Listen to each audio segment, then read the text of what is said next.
transforma tu familia. ¿Sabías que el aleteo de una mariposa altera todo el universo? Se conoce esto como el efecto mariposa, pero en palabras de Jesús sería el efecto granito de mostaza. Es decir, una pequeña semillita hace que luego nazca un árbol fuerte. Te voy a proponer en esta charla 10 aspectos en los que puedes introducir granitos de mostaza que transformarán tu familia poco a poco, sin prisa pero sin pausa, pero la harán fuerte y sana. Primer granito de mostaza, los espacios.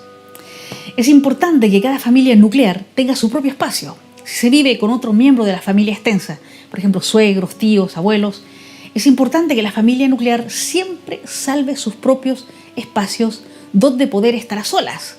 También es importante revisar cómo se sientan los espacios en la mesa, cómo se sientan los niños en la mesa, permitiendo que la cabecera, y cómo se sientan los papás, ¿verdad?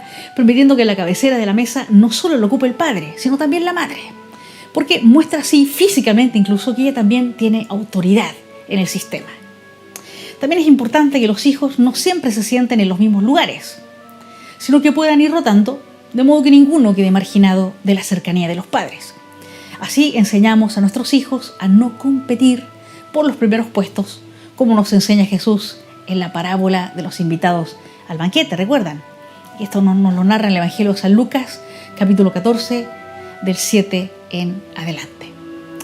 Segundo aspecto donde aportar un granito de mostaza, un cambio para transformar tu familia: las normas. Las normas familiares son pautas que regulan la conducta y la forma de relacionarse. Algunas de ellas son explícitas, es decir, siempre se están recordando y exigiendo de alguna manera a los miembros familiares. Por ejemplo, hay que lavarse las manos antes de ir a comer, niños. Hay otras normas, sin embargo, que son implícitas, es decir, el grupo familiar no es consciente de ellas y sin embargo las cumple. Como por ejemplo, hay familias en las que se dan los buenos días y las buenas noches y todos los miembros de la familia lo hacen sin darse cuenta. Pero estas normas familiares, tanto las explícitas como las normas familiares implícitas, hay que revisarlas. Ojo, hay que revisarlas para comprobar que están cumpliendo su objetivo, que son normas justas, que son normas buenas y no abusivas. Por ejemplo, lamentablemente todavía en muchas de nuestras familias hispanas, las niñas deben tenderle la cama y servirle la comida a sus hermanos varones. Esta norma, a veces explícita y otras veces implícita, hay que revisarla, porque estamos en un nuevo tiempo y debemos preparar a los niños varones a colaborar en las labores domésticas y también preparar a las niñas hoy para capacitarlas, de modo que también ellas puedan aportar económicamente a sus hogares. Hay que estar atentos también para que las normas no sean rígidas, sino flexibles. Por ejemplo, en el horario de regreso a casa, que sufrimos todos en la familia cuando somos adolescentes. Los adolescentes siempre están peleando para llegar un poquito más tarde. Hay familias que tienen la norma fija de que antes de las 10 de la noche, por ejemplo, los hijos jóvenes regresen al hogar. Pero esta norma debe ser flexible, por ejemplo, por favor, papás, cuando se trate de una fiesta o un festejo importante. Esta flexibilidad de la norma, para revisarla, es muy, muy importante. Jesús, nuestro Maestro y Señor, se mostró muy cumplidor de muchas normas, incluso pagando los impuestos, cuando le dice a Pedro, en el Evangelio de San Mateo, capítulo 17, del 27 en adelante, le dice a Pedro: oye Pedro, ve al lago, echa el anzuelo y el primer pez que pique, agárralo. Ábrele la boca y encontrarás una moneda. Tómala y paga los impuestos por ti y por mí. Pero sin embargo, nuestro Maestro, Jesús, es flexible y se salta la norma. Por ejemplo, haciendo curaciones en sábado. Incluso afirmando que el sábado está hecho para el hombre y no el hombre para el sábado. Es decir, la norma, recuerden, está al servicio de la persona, debe ser flexible, debe ser revisada y no al revés. Marcos 2, capítulo 27. Otro aspecto a revisar, donde poner el granito de mostaza, son los límites. Una familia se compone a su vez de subsistemas. Por ejemplo, marido y mujer forman un subsistema. Madre, hijo o hijos pequeños forman un subsistema. Los hermanos forman otro subsistema dentro de la familia. Cada miembro de la familia puede pertenecer a diferentes subsistemas, en los que posee, ojo, diferentes niveles de poder y los que aprende diferentes habilidades. Por ejemplo, una misma persona en un sistema familiar puede ser hijo en un subsistema, hermano mayor en otro o padre en otro subsistema. Para que la familia funcione bien, es muy importante que hayan límites entre los subsistemas y estos límites sean claros y se respeten. Por ejemplo, cuando un hermano mayor se pasa de la raya con un hermano pequeño, los padres deben intervenir diciéndole: oye, no eres el padre de tu hermano para castigarlo.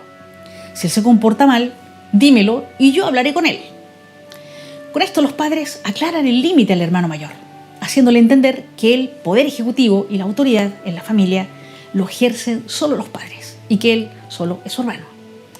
Pero aclarar los límites y tenerlos claros no significa que estos límites deben ser rígidos, pues el hermano mayor puede quedarse muchas veces como responsable de sus hermanos pequeños, ejerciendo la autoridad parental temporalmente. Pero esto no lo confunde de rol, pues él sabe que está prestando un servicio momentáneo para el bien de todo el sistema familiar. Por otra parte, lamentablemente hay mamás que no respetan los límites del subsistema conyugal cuando, por ejemplo, si el marido está distante, tratan a algún hijo como si fuera un marido sustituto. O el padre se hace tan amigo de su hija que parece el novio y pierde su rol de padre. Esto quiebra los límites, enferma a la familia y estresa a los miembros. Pues los límites de los sistemas, de los subsistemas, ayudan a que cada miembro de la familia ocupe el lugar que le corresponde y no otro. Además, protegen la identidad y funcionalidad distinta de cada miembro de la familia, como nos dice San Pablo en la primera carta a los Corintios, capítulo 12-29. ¿Acaso en el grupo de la iglesia son todos apóstoles? ¿Acaso son todos profetas? ¿Acaso son todos maestros? No, no todos podemos hacer de todo en la familia, ni en la iglesia, ni usurpar el lugar de otro, sino que todo tiene su límite. Otro aspecto que te puedes meter tu granito de mostaza para transformar tu familia es en estas fuerzas que se dan en la familia, de fuerza de aglutinamiento o fuerza de desligamiento. Ojo, los subsistemas dentro de la familia viven una tensión entre dos fuerzas: aglutinarse o desligarse. Por ejemplo, un subsistema madre-hijos pequeños tiene la tentación de ser tan aglutinado que puede llegar incluso a excluir al padre. Y este, al verse excluido, se puede distanciar mucho y llegar a romper incluso los vínculos con sus hijos y más tarde con su mujer. Otro riesgo de una familia con tendencia muy aglutinadora es que los problemas en los otros subsistemas afecten exageradamente a todo el sistema familiar. Por ejemplo, cuando los padres, o sea, el sistema conyugal, el sistema parental, se ven sumamente afectados si hay peleas en el subsistema fraterno de los hermanos y no son capaces de tomar distancia de esto y dejar espacio a estos conflictos que por lo general son necesarios entre los hermanos, se aprende mucho. Esto hace que las familias muy aglutinadas, los niños crezcan sin desarrollar suficientemente su autonomía y su liderazgo, transformándose en personas inseguras y dependientes. Por el contrario, en las familias demasiado desligadas, por ejemplo, con unos padres centrados más en ellos como pareja y que se desentienden un poquito, bastante o demasiado de los problemas que pueden tener sus hijos, pueden provocar que estos niños crezcan con un desproporcionado sentido de independencia y les falte sentimientos de pertenencia y lealtad hacia la familia. Los hijos de familias muy desligadas manifestarán gran dificultad para dar y recibir apoyo, para ayudar y recibir ayuda. Estos niños de familias desligadas tendrán grandes sentimientos de soledad y poca capacidad de crear vínculos profundos y estables con los demás. Jesús, con sus discípulos, ojo, creó un sistema grupal aglutinado donde sus discípulos se sentían cohesionados y tenían sentido de pertenencia grupal. Pero no permitió que su sistema grupal se aglutinara tanto que impidiera, ¿verdad?, la autonomía y el crecimiento de cada uno de sus miembros, de cada uno de sus discípulos. Estas fuerzas de aglutinamiento y de alejamiento las vivieron de diferente manera sus discípulos, al igual que pasa en las familias. Por ejemplo, San Marcos, en el capítulo 9, versículo 38, nos muestra a San Juan como un discípulo muy aglutinado, con gran sentido de pertenencia grupal. ¿Qué le dice a Jesús? Oye, maestro, hemos visto a uno que expulsa demonios en tu nombre y tratamos de impedírselo, porque no es de los nuestros. Y Jesús interviene como sistema parental, como sistema de autoridad, haciendo permeable el sistema. Y le aclara al discípulo: no se lo impidas, quien no está contra nosotros está a favor de nosotros. Pero también Jesús tuvo discípulos más desligados, como Santo Tomás, sí, el incrédulo, que aparece muchas veces no junto a los 12, incluso en un momento tan importante como la resurrección. Así nos lo hace notar justamente el apóstol aglutinado, San Juan, en su Evangelio, en el capítulo 20, del 24 al 25. San Juan nos dice, ¿no? Tomás no estaba con ellos cuando vino Jesús y los otros le decían: hemos visto al Señor. Pero él contestó: si no veo en sus manos la marca de los clavos, y no meto el dedo por el agujero, si no meto la mano por su costado, no creeré. Aquí vemos un discípulo que tiene por costumbre no estar aglutinado con los demás, y se muestra muy independiente, no dejándose influenciar por lo que le dice el grupo. Todos le están diciendo: hemos visto al Señor. Pero él dice: no, yo tengo que hacer la vivencia, yo tengo que hacer la experiencia. Jesús a este miembro más desligado no lo abandona y procura parecerse cuando él sí está con los 12. Qué interesante, qué humildad la de Jesús de esperar a parecerse cuando libremente Tomás se digne aglutinarse, se digne estar presente. Así la familia debe saber soltar a los más apegados y buscar aglutinar a los más distanciados. Otra variable interesante que hay que trabajar y meter tu granito de mostaza es el espacio de los esposos. Es muy importante que los esposos, aunque tengan muchos hijos, siempre tengan un espacio solo para ellos. Es decir, haya límites y los hijos se queden fuera. Sí, fuera. En ese espacio propio los esposos deben darse apoyo y revisar la complementariedad que están llevando en el día a día, siendo uno el puntal del otro, apoyándose y complementándose, no compitiendo ni desvalorizándose. En este espacio único y privado, los esposos vuelven a conectarse como pareja y como su sistema parental, conyugal, independiente de los hijos, sin culpas ni reproches por darse ese espacio. Fíjense que Jesús, con sus discípulos, siempre reservaba un espacio único para estar él a solas con ellos, sobre todo cuando los invitaba a pasar a la otra orilla, como nos dice el Evangelio de Marcos, capítulo 6, 31. Les dice: vosotros venid aparte a un lugar solitario, a descansar un rato. Porque dice el Evangelio, los que iban y venían eran tantos que no tenían tiempo los pobres ni para comer, como muchas veces los papás, no tienen tiempo ni para comer. Los esposos deben sacar estos espacios de irse solos a descansar un rato juntos, a reencontrarse, sin los hijos, ni sin las obligaciones familiares o parentales. Si se pierde este espacio, el subsistema conyugal comenzará a quedarse sin pilas para afrontar la vida familiar, las crisis, y pronto entrará en crisis gorda si no tiene este espacio propio para ellos.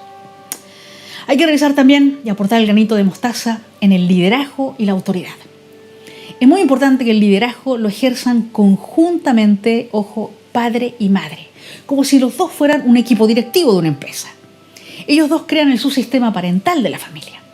En la primera etapa de los hijos, el subsistema parental está centrado sobre todo en dar alimentación, en dar protección y cuidado. Pero luego tiene que irse acomodando en la medida en que los niños crecen, haciendo la función directiva de guía, de control y de autoridad. Es importante que los padres ejerzan este rol como equipo, apoyándose y apuntalándose mutuamente. No es bueno que solo el padre sea la figura de autoridad y quien da las normas, o sea, solo la madre. Es bueno que sean los dos juntos como equipo, acordando en conjunto como pareja las reglas, negociando entre ellos para presentarse a sus hijos como en un bloque común, como un subsistema propio.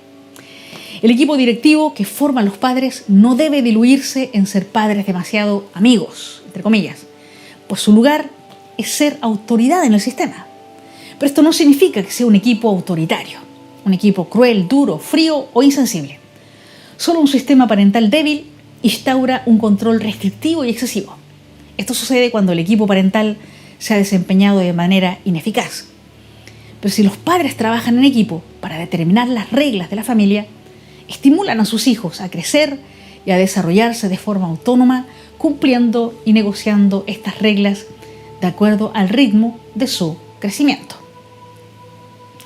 Dice el Evangelio de de San Marcos, en el capítulo 1:22, que la gente se asombraba de Jesús porque enseñaba con autoridad y no como los otros letrados, los otros religiosos.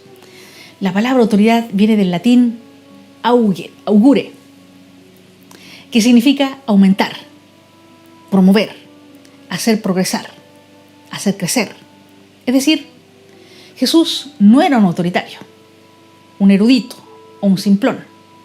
Tenía tal fuerza de atracción y motivación su ejemplo y palabra que promovía, motivaba, hacía crecer y progresar a los demás.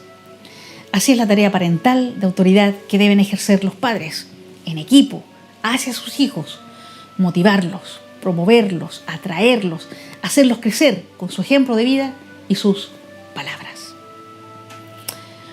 Muy interesante también, hay que intervenir y revisar el espacio de los hermanos.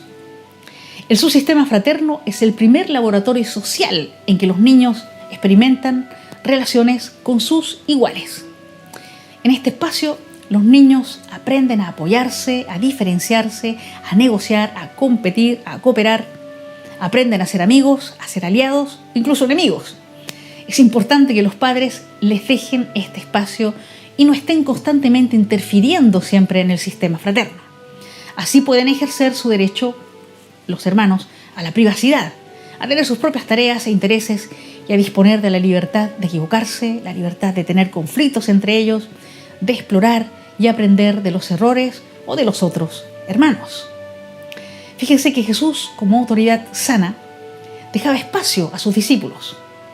No solo les da autonomía enviándolos de dos en dos, como nos dice el Evangelio de San Marcos en el capítulo 6, versículo 7, que los envía de dos en dos a predicar, sino que en el día a día les deja espacio para que los discípulos tuvieran sus propias iniciativas, sus propias discusiones y conflictos.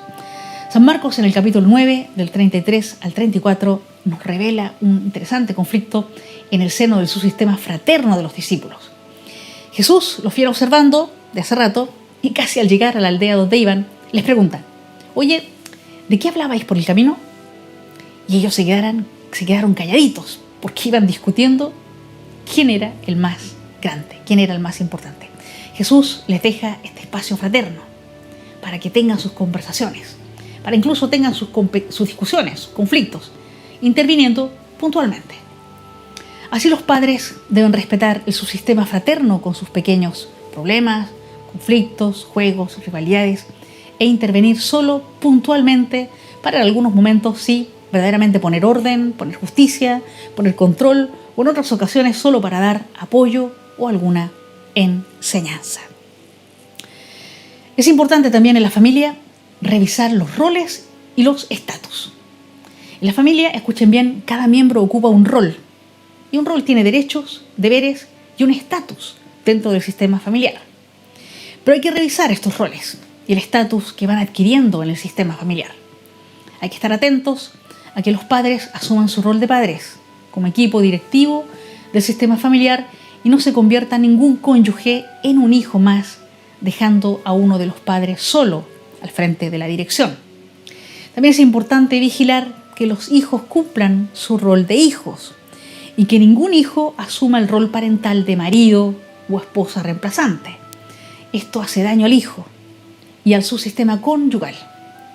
Pero también hay otros roles que a veces la familia impone a algunos miembros y esto es necesario revisar. A veces se suele asignar mucha responsabilidad, por ejemplo, al hermano mayor con respecto al cuidado de los hermanos pequeños. Y con esto se le priva a este hijo de vivir en plenitud su rol de hijo. O a otro hijo, la familia sin darse cuenta le asigna el papel, el rol del inteligente, del exitoso, del simpático, dándole un estatus por encima de los otros hermanos y haciendo que estos se sientan minusvalorados, no atendidos. Es muy importante que los padres estén atentos a estos roles y estatus que se dan en la familia para que siempre reine la igualdad y la incondicionalidad en el amor para todos. Así nos lo enseña Jesús en el Evangelio de San Marcos, capítulo 9, del 46 al 48, cuando ve que sus discípulos están buscando roles y estatus que los hagan más importantes. Dándose cuenta de ello, llama a un niño y lo pone en medio de sus discípulos y les dice: el más pequeño de todos vosotros es el mayor. O como les dice en el Evangelio de San Marcos, capítulo 9, versículo 35, el que aspire a ser el primero, que sea el último y el servidor de todos. Muy importante también en el sistema familiar revisar las expectativas personales y familiares. Los esposos tienen expectativas con su pareja y es bueno que se las comuniquen con sinceridad, porque ninguno es adivino del pensamiento del otro. Así, si tú esperas que tu esposa sea más cariñosa cuando llegas a casa, pídeselo. Y si tú esperas que tu esposo te preste más atención que a la televisión o a su celular, también pídeselo directamente, sin drama, con sinceridad, con humildad. De la misma manera, los padres deben escuchar y dejar que sus hijos manifiesten lo que esperan de ellos. Porque, ojo, cada hijo es diferente. Un hijo, por ejemplo, puede esperar que sus padres confíen más en él y le dejen más libre, más espacio. Y sin embargo, otro hijo al mismo tiempo puede esperar que al contrario, que le presten más atención y le acompañen más.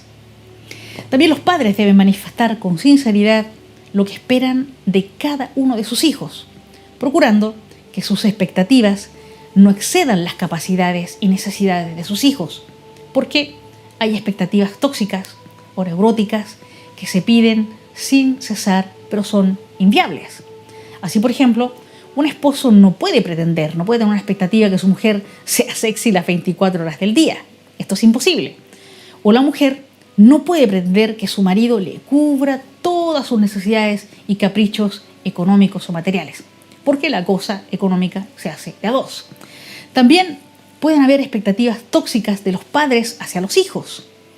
Hay madres que esperan que su hijo mayor sea un segundo marido, el hombre de la casa, y abdican anticipadamente de su rol parental, cargándole al hijo esta responsabilidad cuando todavía es pequeño, es hijo. Y también hay hijos que pueden tener expectativas irrealistas con sus padres, exigiéndoles siempre que le apoyen en todo, pero lo normal es que los padres disientan a veces con sus hijos y muestren también desacuerdo. Para esto son padres, y esto también es sano y es motivo de aprendizaje para ambos.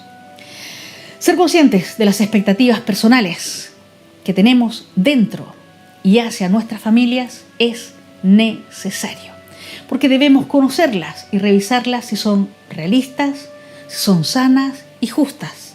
También es bueno aprovechar las experiencias de decepción, cuando nuestras legítimas expectativas no se ven satisfechas y nos decepcionamos. Esta experiencia de decepción de nuestras expectativas es muy enriquecedora si la aprovechamos bien. Así les pasó a los peregrinos de Emaús. Fíjense, ellos caminaban decepcionados de Jesús y decepcionados de las autoridades políticas y religiosas que lo habían condenado injustamente, que lo habían matado en la cruz. Así lo expresa en San Lucas, en el capítulo 24, del 17 al 21, Cleofás. Uno de los peregrinos le dice: ¿eres tú el único forastero en Jerusalén que desconoce lo que ha sucedido allí estos días? Y Jesús, interesante, les tira la lengua, los hace hablar para que se desahoguen y expresen su frustración, su decepción, y les pregunta: ¿qué ha pasado? Ellos le contestaron manifestando sus expectativas rotas y su profunda decepción. Le dicen lo de Jesús el Nazareno, que era un profeta poderoso en obras y palabras ante Dios y ante el pueblo. Los sumos sacerdotes y nuestros jefes lo entregaron para que lo condenaran a muerte y lo crucificaron. Y nosotros que esperábamos que Él fuera el liberador de Israel. Pero Jesús aprovecha esta decepción, ojo, para explicarles la verdadera liberación que Él trae a Israel, no la que ellos esperaban. Ojo, esta decepción hizo que los peregrinos de Emaús cambiaran sus expectativas y le dieran un nuevo sentido a todo lo sucedido. El momento de la decepción ayuda a que las expectativas aparezcan y se readecúen, ¿sí? Y ayuda a leer la vida de otro modo y a retomar el camino abandonado con un nuevo sentido. Así hicieron los de Emaús. Se regresan a Jerusalén ese mismo día, pero ya sus expectativas han cambiado y ahora todo cobra un nuevo sentido. Y por último, es muy importante revisar los castigos y premios. Como en todo grupo humano, en la familia se crea un sistema de castigos y premios para el grupo familiar en general, para los subgrupos que haya dentro del sistema o para cada miembro en particular. Así, por ejemplo, hay familias que se premian con buenas vacaciones o familias que se castigan a sí mismas no compartiendo momentos ni espacios recreativos juntos. La mayoría de las familias no son conscientes de sus sistemas de premios, de sus sistemas de castigo, pero hay que abrir los ojos para revisarlos y mejorarlos. Por ejemplo, hay familias que premian con la atención solo a los hijos más simpáticos y comunicativos y no prestan atención a los miembros más callados o tímidos. Hay otras familias que premian con cuidados a los miembros más enfermos, descuidando de cuidados a los miembros más sanos que también merecen ser atendidos y protegidos. Otras familias solo dan premios materiales, comprándoles cosas materiales a sus hijos y no los premian con caricias afectivas, con amor y gratitud sincera. Fíjese que esta gratificación o premio psicológico y emocional es más efectivo que los premios materiales. Hay que revisar constantemente a qué miembro o subgrupo familiar premiamos y cómo lo premiamos. Jesús nos enseña que Dios premia reconociendo la labor de su siervo fiel, llenándolo de gozo y además confiándole más cosas. Así nos dice el Evangelio de San Mateo, capítulo 25, 23 en adelante. Cuando Dios le dice al servidor que trabajó y multiplicó los talentos, le dice: bien, siervo bueno y fiel, más cosas te confiaré, entra en el gozo de tu Señor. No hay mayor premio para un hijo que su padre o su madre le reconozca su esfuerzo, le reconozca su talento, se alegre con él y además le confíe más responsabilidades. Pero también hay que revisar los castigos que se dan dentro de la familia. Hay familias que llegan no solo al maltrato físico, que es un castigo inútil, sino incluso a tremendos maltratos psicológicos que no son eficaces y destruyen a las personas, a los miembros de la familia. Es siempre bueno negociar los castigos con los hijos o los esposos, de modo que ellos mismos se inventen un sistema de castigos acordado de mutuo acuerdo. Así, cada miembro familiar sabe que sus acciones tienen consecuencias y que ellos mismos las han aceptado. Siempre es bueno dar el castigo cuando no estás enojado o cuando no tienes cólera. Es mejor esperar, se te pase la rabia y afrontar la mala conducta después, con más tranquilidad y con más paz. El castigo más eficaz nace del amor y siempre deja una alternativa. Por ejemplo, si acordaste con tu hijo que si no colabora en casa le quitarías el acceso a la televisión o al teléfono por 2 días, a la par que le quitas esto, déjale un libro en su cuarto para que pueda leer algo interesante. Así aprovecha el castigo para no solo sentir la ausencia de lo que se le quitó, no solo recapacitar por su conducta, sino también que es una oportunidad para hacer algo positivo, como leer durante el tiempo que le dure el castigo.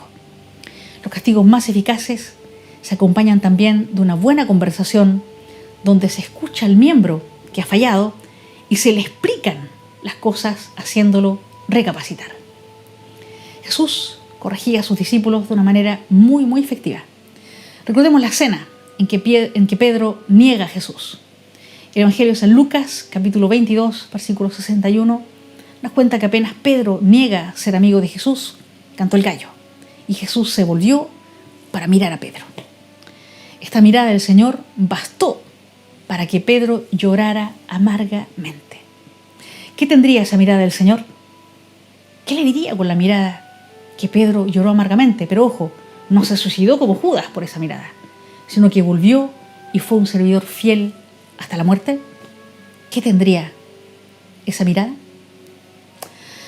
Hermanos y hermanas, los espacios, las normas, los límites, las fuerzas de aglutinamiento o desligamiento, el espacio de los esposos, el liderazgo y la autoridad, el espacio de los hermanos, los roles y estatus, las expectativas personales y familiares, los castigos o los premios, sea el aspecto que sea por donde comiences a introducir pequeños cambios, pequeños granitos de mostaza, afectará a todo tu sistema familiar, que será cada vez más sano y feliz. Mucho ánimo y transforma tu familia. Quiero acabar esta charla con una canción muy especial que te comparto a continuación, que nos habla de la iglesia, de la parroquia y de la familia como un cuerpo vivo, donde cada uno es distinto, donde cada uno tiene funciones distintas y tareas distintas, pero es consciente que todos los miembros, hasta los más débiles y pequeños, son necesarios y que se necesitan mutuamente. Seamos así en la familia de nuestra iglesia, en la familia de nuestra parroquia y en nuestra familia doméstica. Seamos un solo cuerpo, seamos un solo corazón y una sola alma. Transformemos nuestra familia.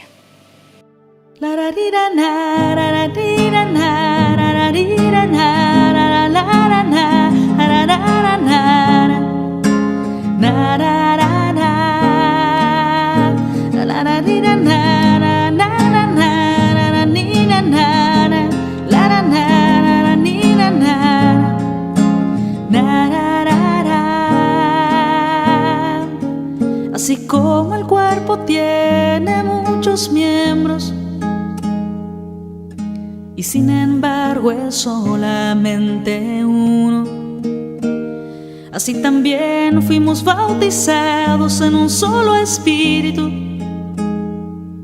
para formar un solo cuerpo, el cuerpo de Cristo. Y si el pie dijera, como no soy mano, no soy del cuerpo, ¿acaso por eso no seguiría siendo parte de él? Y si todo el cuerpo fuera ojo, ¿dónde estaría el oído? Si fuera oído, ¿cómo podríamos oler? Dios dispuso a cada uno de esos miembros según un plan bien establecido, porque si todos fueran un solo miembro, ¿dónde estaría todo el cuerpo entero? El ojo no puede decir a la mano no te necesito, ni decir lo mismo la cabeza a los pies. Más aún los miembros que parecen débiles, más necesarios son para el cuerpo, y los menos dignos adornamos más bien. Y si un miembro sufre, todos sufren, y si a un miembro lo honran, todos se alegran. El cuerpo de Cristo formamos nosotros.